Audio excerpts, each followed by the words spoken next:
સમસ્ત હિન્દુ સમાજ ભૈરવ વસ્તી પાટણ શહેર દ્વારા હિન્દુ સંમેલન કાર્યક્રમ ભૈરવ મંદિર હોલ ખાતે ભવ્ય રીતે યોજાયો હતો।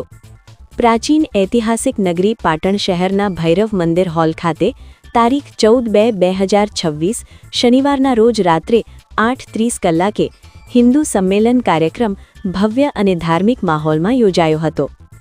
સમસ્ત હિન્દુ સમાજ ભૈરવ વસ્તી પાટણ દ્વારા આયોજિત આ કાર્યક્રમમાં મોટી સંખ્યામાં ભાઈઓ અને બહેનોએ ઉપસ્થિત રહી ઉત્સાહભેર ભાગ લીધો હતો।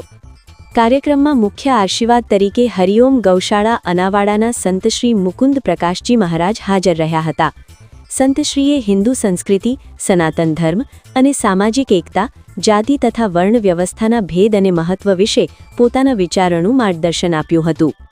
આ કાર્યક્રમનો હેતુ હિન્દુ જાગૃતિ, સંસ્કૃતિના સંવર્ધન અને સમાજમાં એકતા મજબૂત કરવાનો હતો।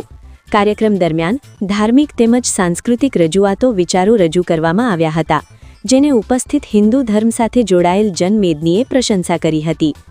અંતમાં મહાપ્રસાદનું આયોજન કરવામાં આવ્યું હતું।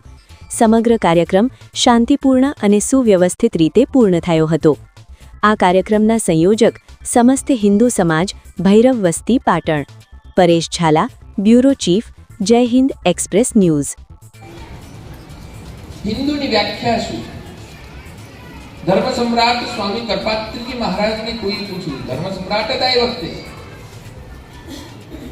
ધર્મ સમ્રાટ અર્થાત ધર્મના સૌથી મોટા જે શંકરાચાર્યો પણ સ્વામી કરપાત્રીજી મહારાજના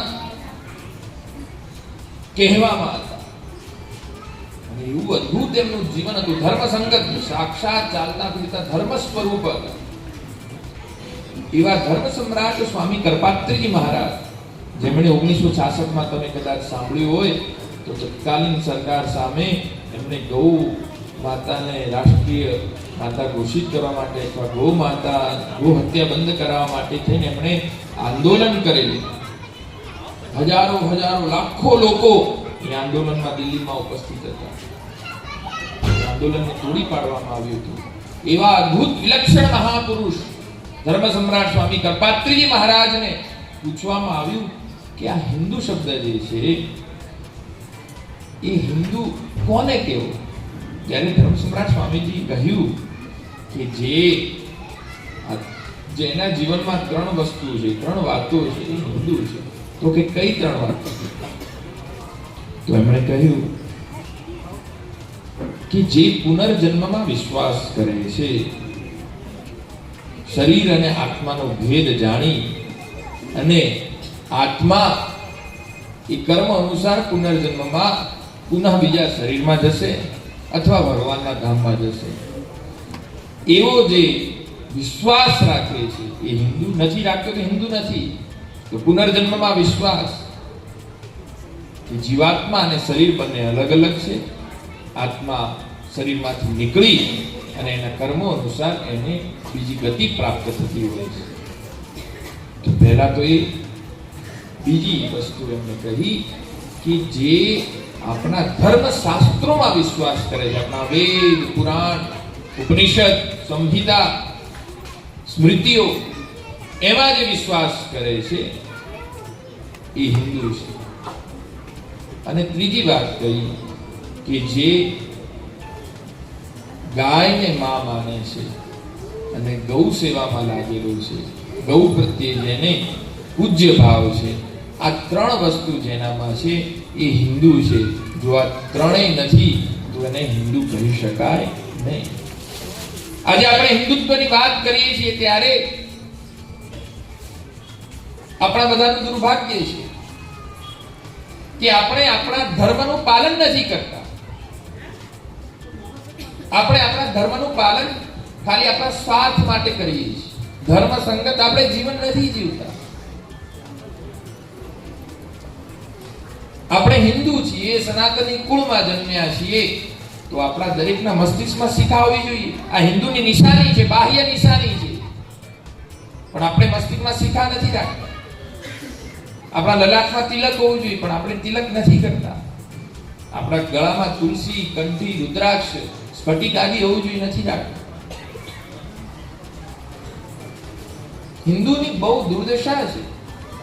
આજે સંઘ દ્વારા આ જે કાર્યક્રમો થઈ રહ્યા છે એની ખૂબ આવશ્યકતા છે.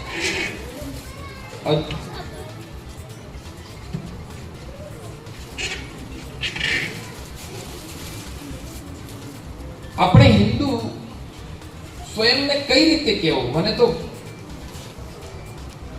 ઘણા લોકો વાત કરતા હોય હિન્દુત્વની, ભારત માતાની જય બોલતા હોય અને પછી એમના બાહ્ય લક્ષણો જોઈએ ત્યારે એમ થાય કે આ લોકો હિન્દુત્વના એક પણ લક્ષણો તો રાખતા નથી અને હિન્દુત્વની વાત કરે છે.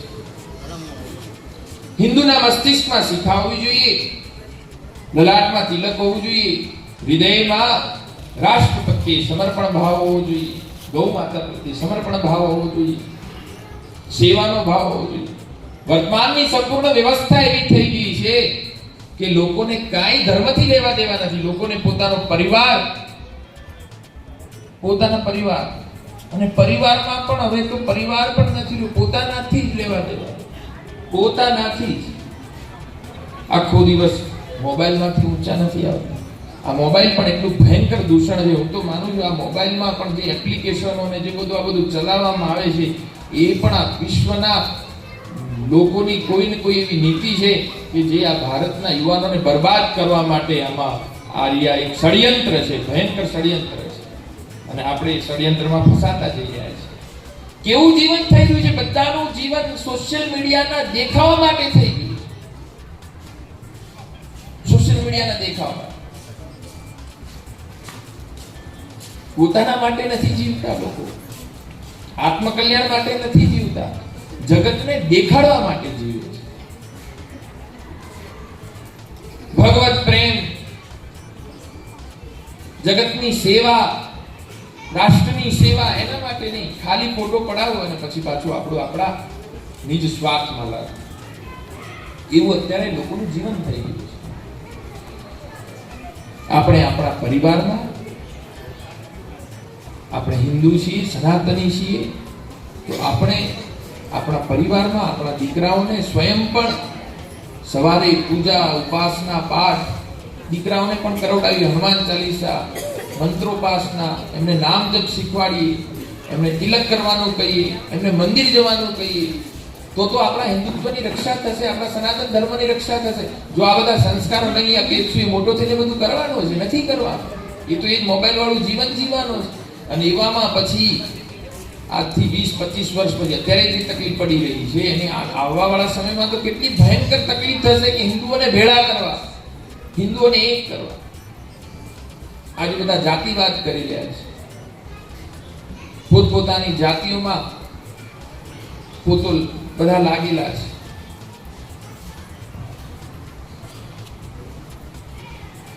જાતિવાદ, વર્ણ વ્યવસ્થા અલગ વસ્તુ છે, જાતિવાદ અલગ વસ્તુ છે. વર્ણ વ્યવસ્થા ભગવાને સ્વયં સ્થાપિત કરી છે, વ્યવસ્થા છે. બ્રાહ્મણ, ક્ષત્રિય, વૈશ્ય, શૂદ્ર એક વ્યવસ્થા હતી. બ્રાહ્મણનું આ કાર્ય, ક્ષત્રિયનું આ કાર્ય, વૈશ્યનું આ કાર્ય, શૂદ્રનું આ કાર્ય, એ બધાના અલગ અલગ કાર્યો હતા. કાર્ય પ્રમાણે જાતિ વ્યવસ્થા હતી, પણ એમાં કોઈ ભેદ નતો. પોતપોતાના કાર્ય બધા પોતપોતાની રીતે શાંતિપૂર્વક કરતા હતા. ક્યારેય એકબીજા પ્રત્યે દ્વેષ ભાવ નતો.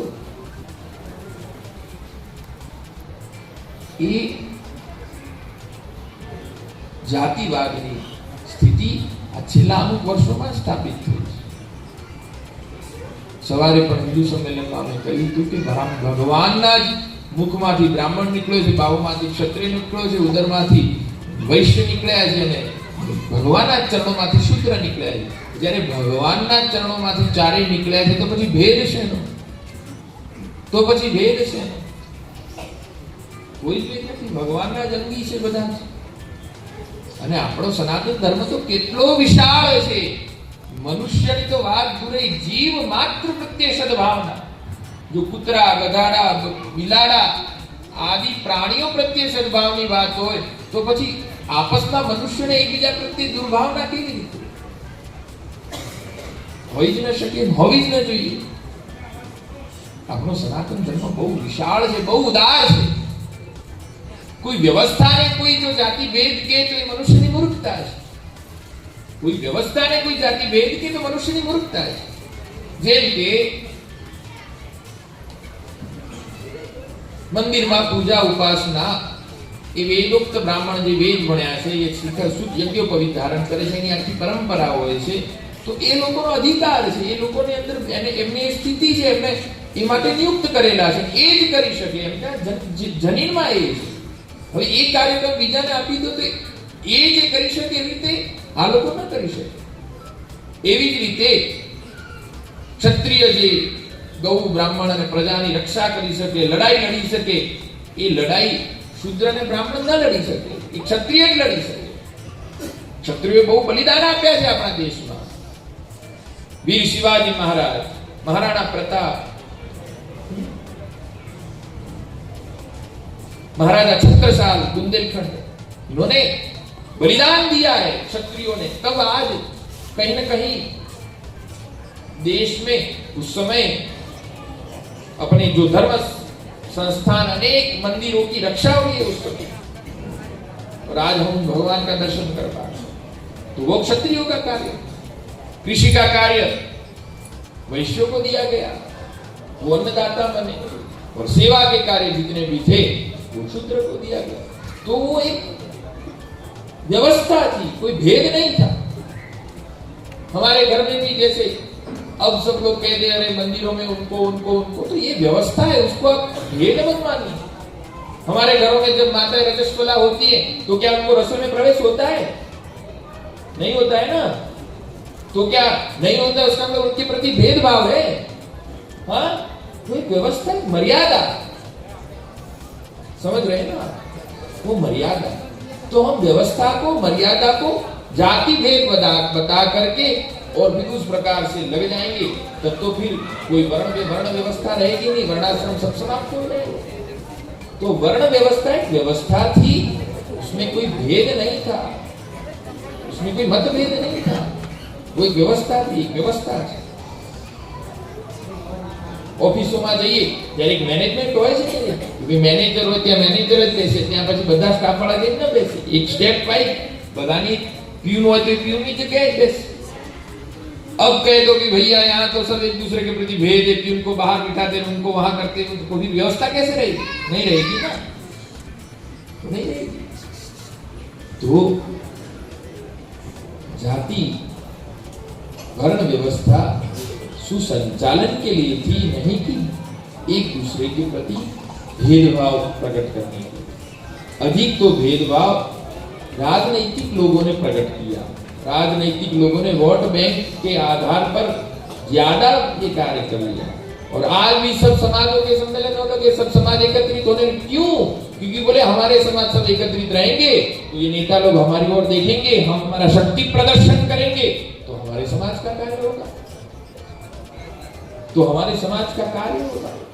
सत्य है कि गलत बात है ये?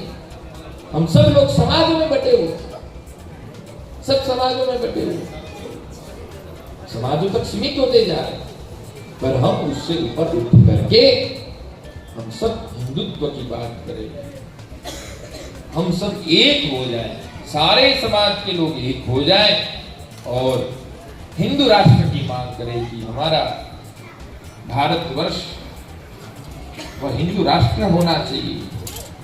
ये हिंदू राष्ट्र है, हिंदू राष्ट्र था, है और रहेगा.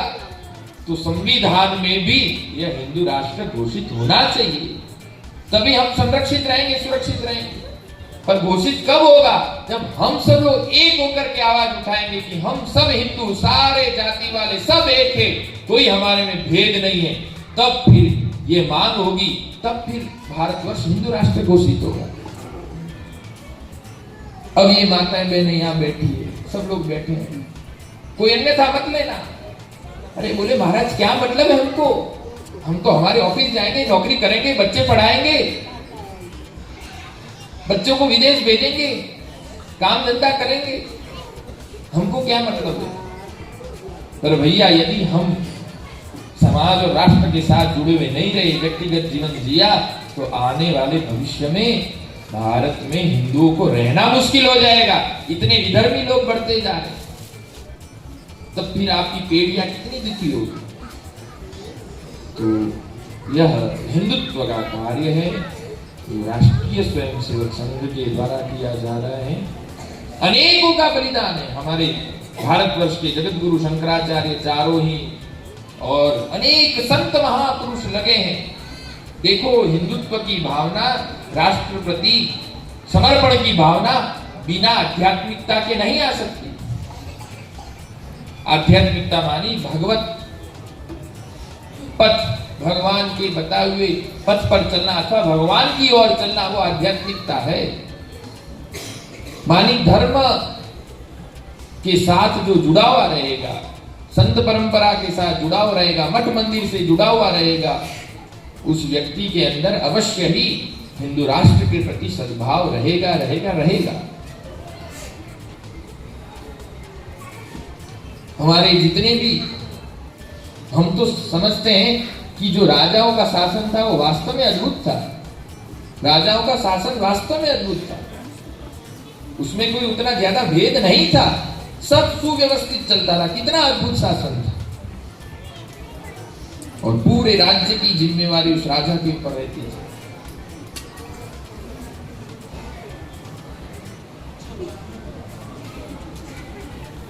जब राजाओं की बात आती है, क्षत्रियों की, तब एक बात और मेरे मन में आती है। हमने सुना है कि जब ऐसे जो देश थे उस समय वहां भी राज परंपरा थी, तब वहां के राजाओं को एकत्रित करने में 10-12 वर्ष लग गए। 10-10 वर्षों तक वो अपना राज्य नहीं दे रहे।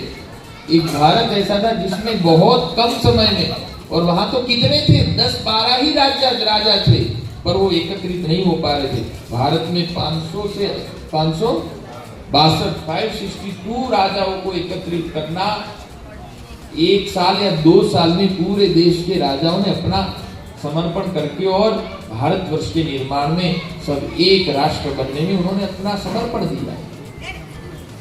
तो क्षत्रियों ने भी खूब समर्पण दिया है, ब्राह्मणों ने खूब समर्पण दिया है।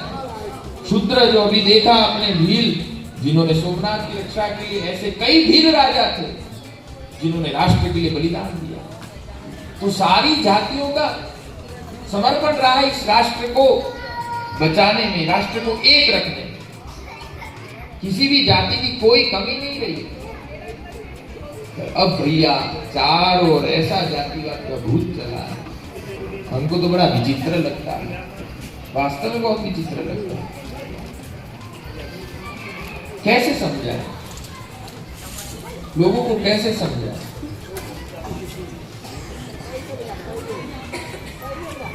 और कुछ तो जातिवाद की बात, अब जब चुनाव वगैरह आएगा तो नेता लोग स्वयं सब जातिवाद के हिसाब सबसे मिलेंगे, करेंगे, जातिवाद के हिसाब से वो नक्की करेंगे, ये नहीं, इसको टिकट दिया जाए, उसको टिकट दिया जाए।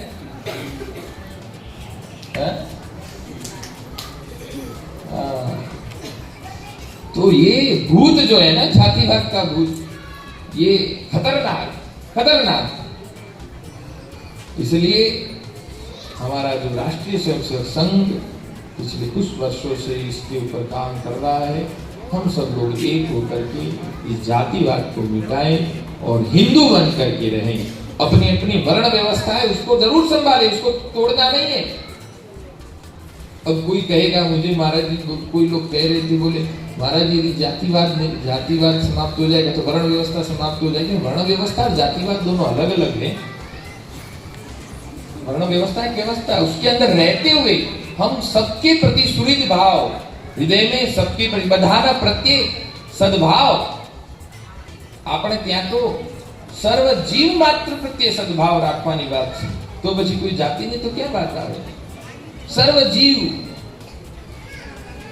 જેટલા પણ પશુ પક્ષી કીટ પતંગ, એ લોકો પ્રત્યે જો સદ્ભાવ હોય તો પછી આપસમાં મનુષ્ય પ્રત્યે કેમ સદ્ભાવ નથી? એટલે કોઈ જાતિવાદ मिटाना मानी ये नहीं है कि अपनी बहन बेटी को एक दूसरे को उसके घर में दे देना, कोई जातिवाद नहीं, ये नहीं है। कोई उसको ये ना समझ ले। जो व्यवस्था, उस व्यवस्था के अंतर्गत रहते हुए हम लोग सद्भाव रखें एक दूसरे के प्रति। जो चले गए हैं उनको वापिस लावे, अन्यथा हमारे लोग बौद्धिस्ट बनते जा रहे हैं। बौद्धिस्ट कहोगे महाराज जी, बुद्ध तो भगवान हमारे, पर बुद्ध में जो हमारे बुद्ध भगवान हो वो ये बुद्ध ये जो परंपरा चली वो बुद्ध भगवान की ये परंपरा नहीं है। क्रिश्चियन बनते जा रहे हैं, मुस्लिम बनते जा रहे हैं, हमारी बहन बेटियां लव जिहाद में फंस रही। क्यों? क्योंकि हम हिंदुत्व रहित हो चुके हैं। हमारे परिवार में हम हिंदुत्व की बात नहीं करते, हमारे बच्चों को हम हिंदुत्व की बात नहीं सिखाते, हमारे बच्चों को हम सनातन धर्म की शिक्षा नहीं देते। केवल और केवल हमारे बच्चों को पढ़ो पढ़ो पढ़ो, बड़ा होकर के ये बनना है, बस यही सिखाते और कुछ सिखाया नहीं, यही सिखाया और कुछ नहीं सिखाया। कैसा जीवन हो गया सबका, बहुत बेकार जीवन होता जा रहा है। सब लोग कह रहे विकास हो रहा है, विकास, विकास नहीं, विनाश हो रहा है, विनाश। ये विनाश हो रहा है, विकास नहीं हो रहा है, विनाश हो रहा है।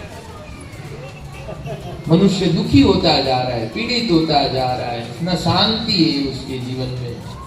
कैसा विकास? विकास नहीं, विनाश। आइए हम सब राष्ट्रीय स्वयंसेवक संघ के इस महाअभियान में जुड़े और हमारे राष्ट्र को हिंदुत्व से संरक्षित रखें।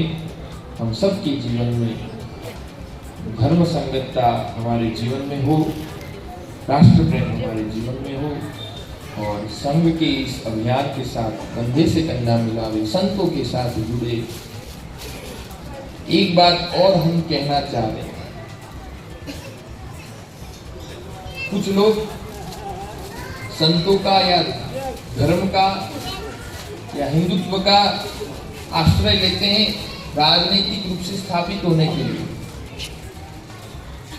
और आजकल ऐसी व्यवस्था हो गई है कि राज सत्ता भी धर्म सत्ता से ऊपर होना चाहिए, हो रही है, हो चुकी है।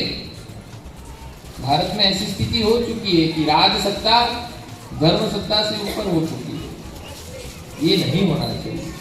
हमारे जितने भी राजा हो गए, स्वयं राम जी स्वयं परमात्मा थे, पर उन्होंने वशिष्ठ जी, विश्वामित्र जी का मार्गदर्शन लेकर के कार्य किया। समझ रहे हैं? शिवाजी महाराज जिन्होंने राष्ट्र के लिए कितना बड़ा बलिदान दिया, वो समर्थ गुरु रामदास जी के कहे अनुसार पूरा कार्य किया उन्होंने।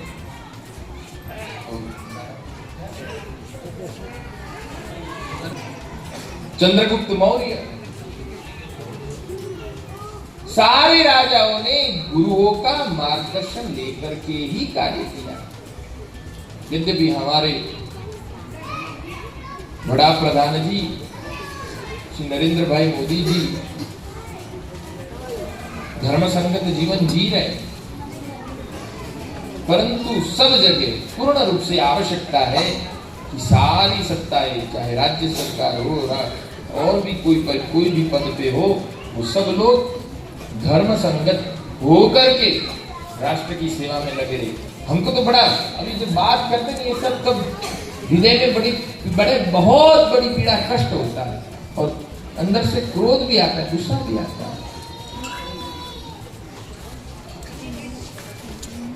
कैसे होगा जब हमारी व्यवस्था ऐसी बनी हुई है राजनेताओं की। भैया थोड़ी देर कैमरा बंद। આપણું આ નગર છે કારણ કે એની સ્થાપનામાં કાળ ભૈરવ દાદા રહેલા।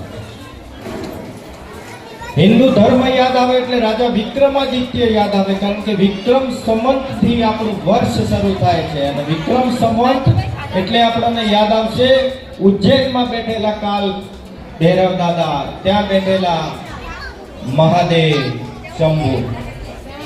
પૃથ્વીની જે ઉત્પત્તિ થઈ અને ઉત્પત્તિ સાથે નથી ગયું, બધા ધર્મ જેટલા ધર્મ પૃથ્વી પર છે એમાં સૌથી વૈજ્ઞાનિક જો અભિગમ હોય તો એ હિન્દુત્વમાં રહેલો છે।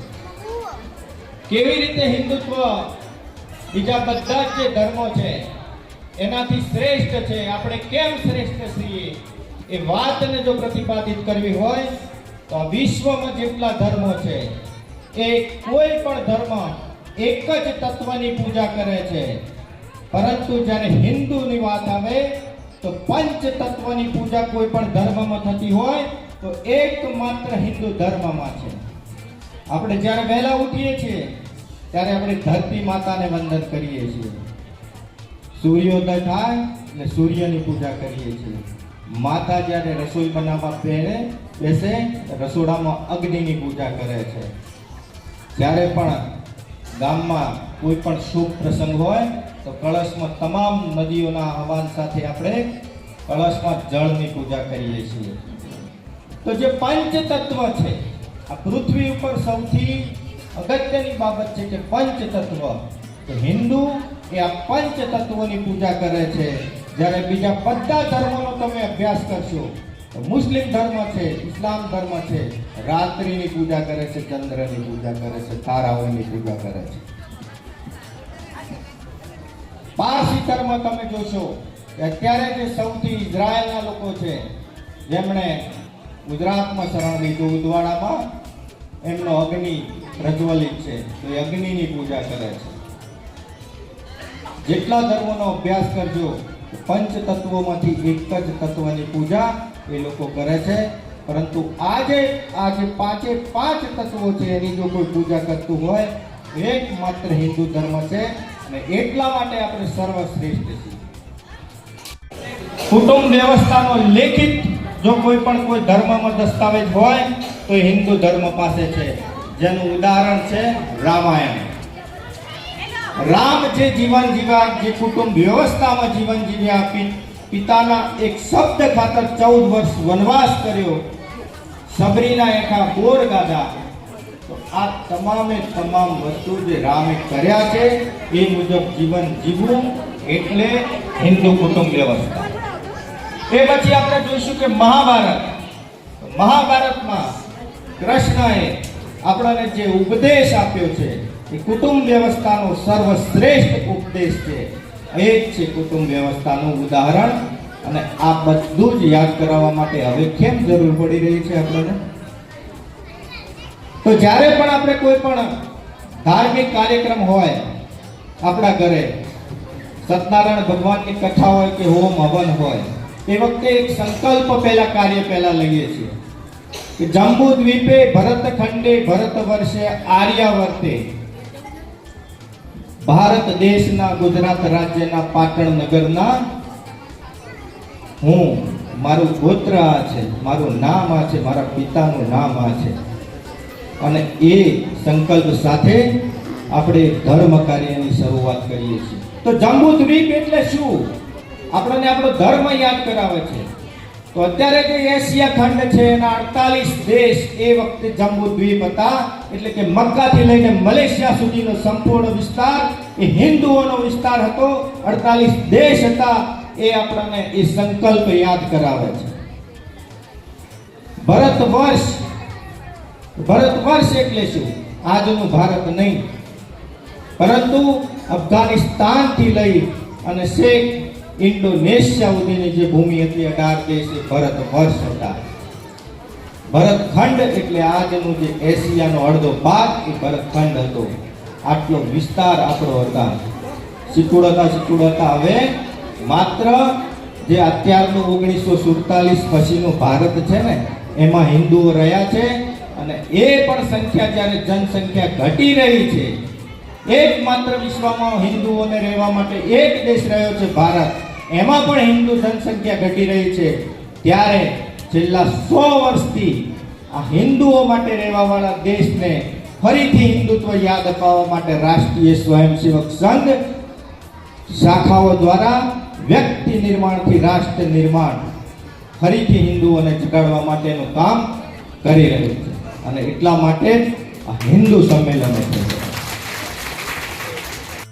તમામ હિન્દુ બહેનો અને ભાઈઓને મારા જય શ્રી રામ. આજે હું નાગરિક કર્તવ્ય વિષય પર મારું એક નાનું વક્તવ્ય રજૂ કરીશ. આપણે બધા ગર્વથી કહીએ છીએ કે અમે ભારતીય છીએ, પણ બે પગલાં દૂર કચરાપેટી પડી હોય છતાં પણ કચરો અહીંયા જ ફેંકી દઈએ અને વિચારીએ કે શું ફરક પડવાનો છે. અને તેને સાફ કરવાની વાત આવે તો આપણે કહીએ કે એ તો આપણા સરકારનું કામ છે. અને જ્યારે આપણે સોશિયલ મીડિયા પર પોસ્ટ મૂકીએ છીએ કે અમને ભારતીય હોવા પર ગર્વ છે, પરંતુ જ્યારે ટેક્સ ભરવાની વાત આવે ત્યારે એમ વિચારીએ કે થોડું બચાવી લઈશ તો શું ફરક પડવાનો છે, અને મતદાનના દિવસે આપણે એમ વિચારીએ કે આજે તો રજા છે ભાઈ, ચાલો પિકનિક પર. મિત્રો, આ વ્યંગ નથી, આ આપણી એક વાસ્તવિકતા છે. આપણે હંમેશા એમ કહીએ છીએ કે દેશ આગળ કેમ નથી વધતો, પરંતુ આપણે પોતાની જાતને કેમ એમ નથી પૂછતા કે હું આ દેશ માટે શું કરું છું. પરંતુ અહીંયા પ્રશ્ન એ છે કે સાચું નાગરિક કર્તવ્ય શું છે? ફક્ત 26મી જાન્યુઆરી કે 15મી ઓગસ્ટના દિવસે વોટ્સએપ પર સ્ટેટસ મૂકવું, કે પછી રોજિંદા જીવનમાં નાના મોટા નિયમોનું પાલન કરવું? કલ્પના કરો, જો દરેક વ્યક્તિ કચરો કચરાપેટીમાં નાખે, ટ્રાફિકના નિયમોનું પાલન કરે અને ખોટી અફવાઓ ન ફેલાવે તો દેશ બદલાઈ શકે ને? પણ આપણે વિચારીએ મારા એકલાથી શું થશે?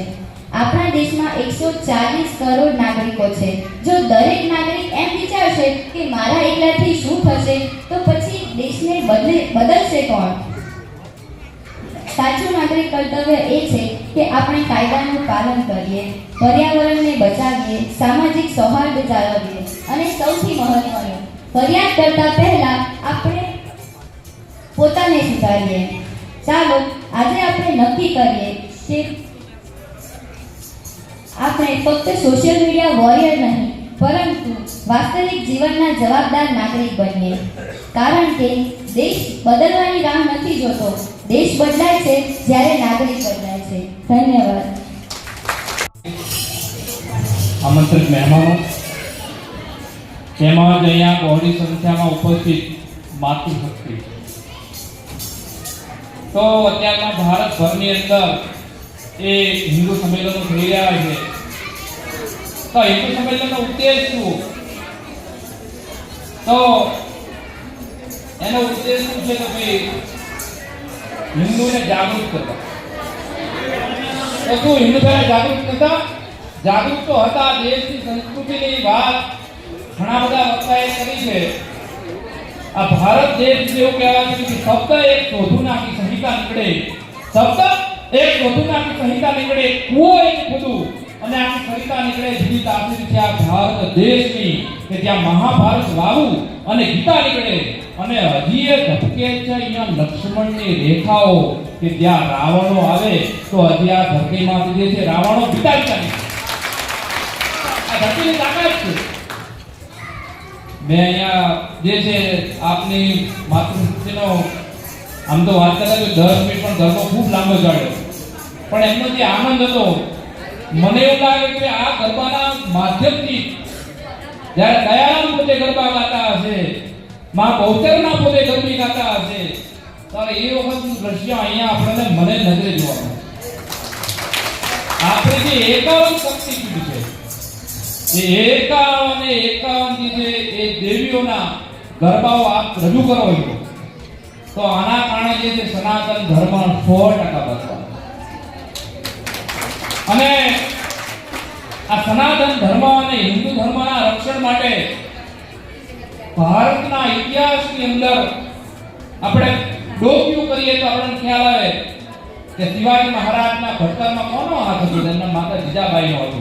એટલા માટે કહેવાય કે ધન મુખ જીજાબાઈની, કે જ્યાં શિવાજી જન્મ્યા હતા તલવાર કી ધાર પર હિન્દુ ધર્મ રાખ્યો હતો પડકાર કરતી પુત્રને, તું મરજે રણ મેદાનમાં આર્ય દેશની આર્ય રમણી અમર છે ઇતિહાસ.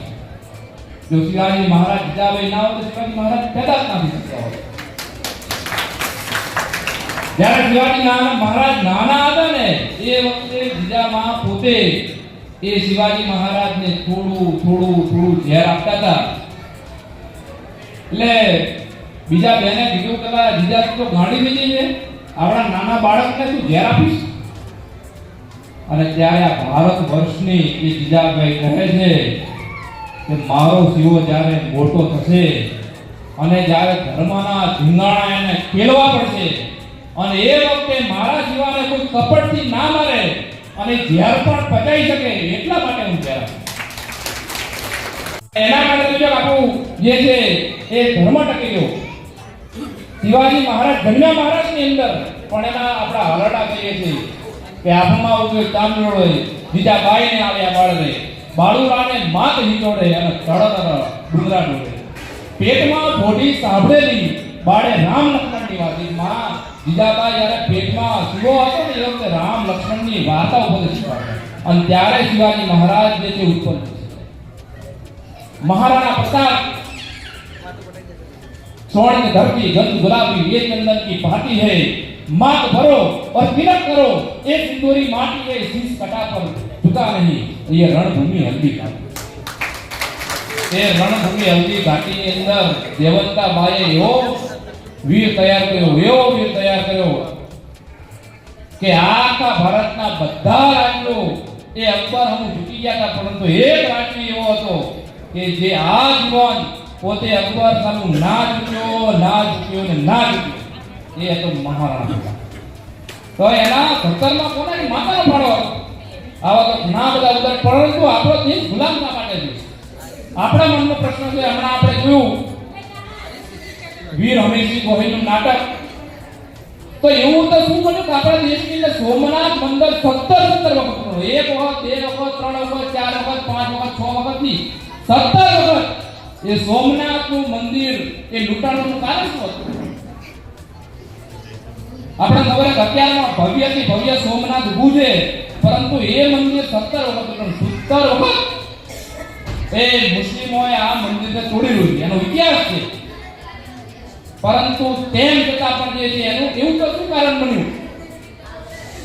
તો આપણામાં જે છે એ એકતા ના હોવાના કારણે હિન્દુ ધર્મ જે છે વર્ગ વ્યવસ્થામાં જાતિ વ્યવસ્થામાં જે છે પડેલો હોવાના કારણે એ કાળ સમય આપણા દેશમાં એ ચંદ મુઠ્ઠીભર એ મુસ્લિમો આપણા દેશમાં આવ્યા એના પછી અંગ્રેજો આપણા દેશની અંદર આ સંસ્કૃતિને આ ધર્મને તોડવા માટે અને ઘણા બધા પ્રયત્નો કર્યા અને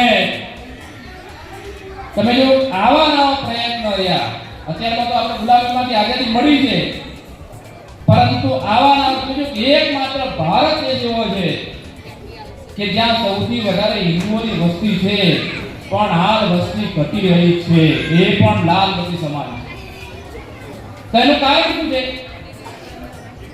તો એનું કારણ પણ આપણે ખબર કે આપણી જે વ્યવસ્થાઓ જે છે એના કારણે જે છે હિન્દુ ઉપર સતત આઘાત થઈ રહ્યો છે કુટરાઘાત થઈ રહ્યો છે તો એને બચાવવાનું કામ છે તો એનું બચાવવાનું કામ જે છે અહીંયા બેઠેલી માતૃશક્તિનું કામ છે અહીંયા બેઠેલા વડીલોનું કામ છે અહીંયા બેઠેલા જે આવનાર ભવિષ્યના બાળકો જે છે ભવિષ્યના ભારતના નાગરિક છે એમનું કામ કઈ રીતે કામ છે? તો બાપુએ વાત કરી સમરસતાની વાત કરી તમે કોઈ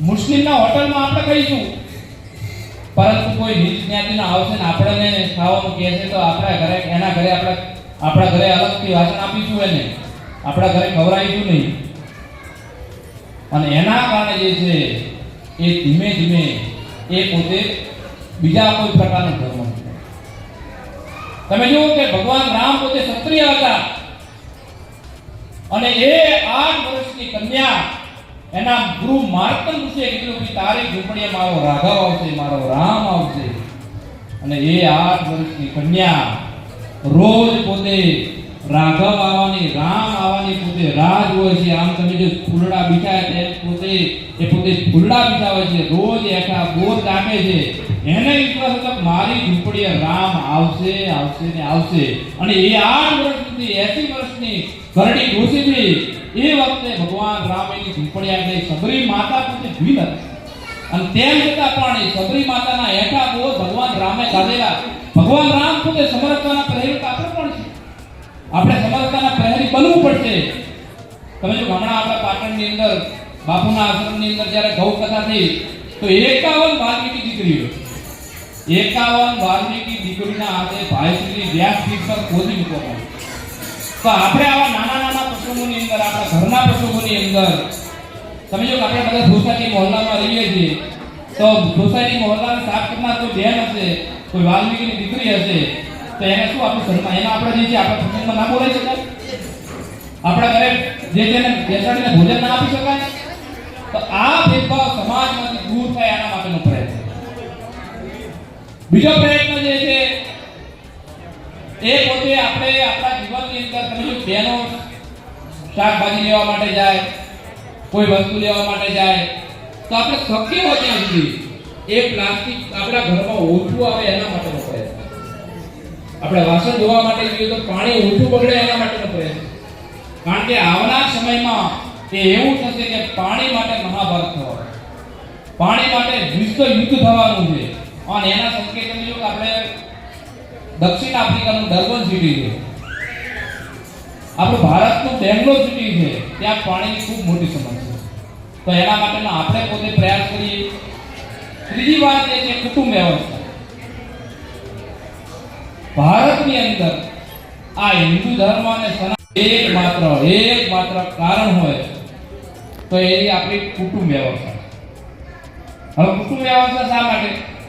તમે જો અત્યારમાં આપણા કુટુંબો તૂટતા જાય છે, તે કુટુંબ વ્યવસ્થા ના તૂટે એના માટે આપણે શું શું પ્રયાસ કરી શકીએ? તો એના માટે ચલો આપણે મહિનામાં એક વખત આપણો પરિવાર સાથે મળીને ભોજન કરે. નોકરીના કામની અંદર હોય પણ તેમ છતાં પણ એક દિવસ જે છે એ આપણે સાથે ભોજન કરીએ. સાથે સાથે આપણે અમારી કોઈ પૂછવામાં આવે કે તમારા પેઢીનું નામ બોલજો, આપણે કેટલી વિડીયો બી આવડશે? એક પેઢી, બે પેઢી, ત્રણ પેઢી આપણે છોકરા શીખવાડી ભાઈ તારા દાદાનું નામ શું, તારા પપ્પાનું નામ શું, તારા પપ્પાના પપ્પાનું નામ શું, એમના પપ્પાનું નામ શું, હે આપણે શીખવા. તો એ આપણે દીકરાને શીખવાડીશું. તારા દાદા આવા હતા, તારી મમ્મી આવી હતી, એ પોતે આવા ભજન ગાતી હતી, અને આપણે દીકરીને આપણે ભજન લઈએ છીએ પણ આપણા દીકરીને શીખવાડવાનો પ્રયત્ન કરીએ. ક્યારેક એને પણ આનંદના ગરબામાં લાવીએ. તમે જેને જો કે આમ લોકો ગાતા હતા તો ક્યારેક આપણે એ વારસો આપણે દીકરીને આપીએ, આપણે નહીં, નહીતર પછી ભજન પૂરો, લગ્નના ગાણા પૂરો.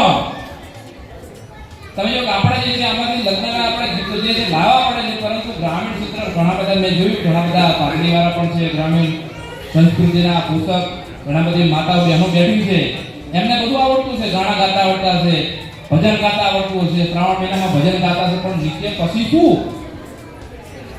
તો એના માટે આપણે અત્યારમાંથી તૈયારી કંઈક આવી, તમે જે આવું ભજન મંડળ છે તમારે નીચે ભેગી તૈયાર કરો. તમે તમારી દીકરીને એક વખત લાવો અથવા ચાલો એને લાવો, ભાઈ તારે ભજન ગાવો, નહીં એક તૈયાર કરીને આવો, આનંદ ગરબા એને ગૌરવ, આપણે રમવાનું એને ગૌરવ, ચાલો એક ગરબા તૈયાર કરીને આવો.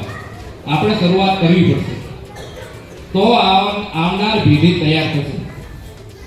આમાં તમને કોઈ શીખવાડ્યું છે ભજન? તો તમે નાના હશો ત્યારે તમારા દાદીએ શીખવાડ્યા છે, તમારા નાનીએ તમને ભજન શીખવાડ્યા એટલે તમે સરસ કહી શકો છો. પણ નીચે તો એના માટેનો આપણે કુટુંબ વ્યવસ્થા એક આધાર સ્તંભ છે. આપણે તમે જો આપણું બાળક જે છે એ માત્ર પરીક્ષામાં કેટલા ગુણ લાવે એ આપણે પૂછીએ છીએ, પણ તારા સાહેબે આજે તને શું કરાયું, શું ભણાયું, શેની વાત કરી? આપણે આપણા દીકરાને રામાયણ મહાભારતની વાત કરી ત્યારે રામ કેટલા ભાઈ હતા, રામની માતાનું શું નામ હતું, ભરતની માતાનું નામ શું હતું, એ તો આપણે વાત જ નહીં કરતા, બસ માત્ર ગોખણ્યું. તો એના માટે આપણા દીકરા દીકરીને રામાયણ મહાભારતની વાતો કહીએ અને તો સંસ્કૃતિ ટકી રહેશે. ચોથી વાત એ છે આપણે અહીંયા માતાઓ બહેનો બેઠી છે, તો આપણા દેશની અર્થવ્યવસ્થાને આપણે મજબૂત કરવી છે. તો આપણે આપણા દેશમાં બનતી વસ્તુ, આપણે તેલ, શેમ્પૂ, સાબુ, આ બધું શક્ય હોય ત્યાં સુધી આપણા દેશમાં જે બનતું હોય એ વસ્તુ વાપરવાનો આગ્રહ રાખવો જોઈએ. કારણ કે ફ્લિપકાર્ટ ને એમેઝોન વાળા આપણને કોરોના વખતે મદદ કરવા માટે નતા આવ્યા, એ રિલાયન્સ અને ટાટા વાળા જ મદદ કરવા માટે આવ્યા છે. એ લોકો જ કીટ આપી હતી આપણને કે મારા ટાટા જે છે રતન ટાટા એવું કીધું કે મારા દેશનો કોઈ પણ નાગરિક એ ભૂખ્યો ના સૂકે એની ચિંતા મારે કરવાની છે, મારી કંપનીએ કરવાની છે. રિલાયન્સ જે છે એ પોતે નીતાબેન અંબાણીએ પોતે ગંભીરતા લઈ અને આપણા પાટણમાં જ મને ખબર છે કે પાટણમાં 5000 કીટો જે છે એ નીતાબેન અંબાણીએ પોતે રિલાયન્સ દ્વારા મોકલી. એટલે કહેવાનો મતલબ એ છે કે આપણા દેશની કંપની આપણા ઉપયોગમાં આવવાની છે. સંકટ સમયે ફ્લિપકાર્ટ એમેઝોન વાળા કોઈ કામ નહીં આવવાના. તમારે પહેલા તમારું કામ કરો, તમારા પાડોશી કામ આવવાનું. તો તમે પહેલા ગામડામાં કેવું હતું, આપણે સારી કોઈ વાનગી બનાવી હોય તો આપણે પાડોશી આપતા, હજુ આપણે પાટણ જેવા સિટીમાં તો આપી રહ્યા છે, પણ અમદાવાદ જેવા સિટીઓમાં તો બધું લુપ્ત થઈ ગયું છે. તો એના માટેનો પણ આપણે પ્રયત્ન કરીએ. અને છેલ્લી વાત તો બેને વાત કરી છે, નાગરિક કર્તવ્ય, એક દેશના નાગરિક તરીકે મારી ફરજ શું, તો એના માટેનો આપણે બધા શહેરો પ્રયાસ કરીશું. તમે જો એનું પરિણામ પણ જો હિન્દુ સમાજ એક થાય છે, એના કેવા પ્રકારના પરિણામ બને છે. 500 વર્ષ જૂનો સંઘર્ષ. આપણે એવું કહેતા, राम लला हम आएंगे, मंदिर वही बनाएंगे, राम नाम की ओढ़ी चुनरिया, हमें अयोध्या जाना है, मर जाएंगे मिट जाएंगे, मंदिर वही बनाएंगे. અને તમે જો કે 500 વર્ષ જૂનો ઘણા બધા એવું કહેતા કે અયોધ્યાની ધરતી પર ક્યારે રામ મંદિર બનશે નહીં. 1-2 વર્ષનો પ્રશ્ન નહીં, 500 વર્ષ જૂનો પ્રશ્ન હતો. પણ અત્યારમાં હિન્દુ સમાજની એકતાના કારણે અહીંયા ઘણા બધા વડીલો બેઠા હશે. 1990 માંથી કેટલા વર્ષ પહેલાની વાત કરું છું, 35-40 વર્ષ પહેલાની વાત કરું છું. એ વખતે આખા ભારતભરમાં સવા રૂપિયોની શિલા એટલે ઈટાળી દરેક ગામમાંથી લેવામાં આવી હતી કે આ ક્યાં પહોંચે, અયોધ્યા પહોંચે. 35 વર્ષ પહેલાની વાત કરું છું. અને આ સવા રૂપિયો અને ઈટાળી જે છે એ પથ્થર અયોધ્યા પહોંચે, એ પથ્થરનો ઉપયોગ રામ જન્મભૂમિમાં થશે. એ વખતે કોને કલ્પના નહીં થઈ ભગવાન રામનું મંદિર બનશે. પણ તેમ છતાં પણ તમે જો આપણી એકતાના કારણે તે અત્યારમાં ભવ્યથી ભવ્ય રામ મંદિર બની ગયું.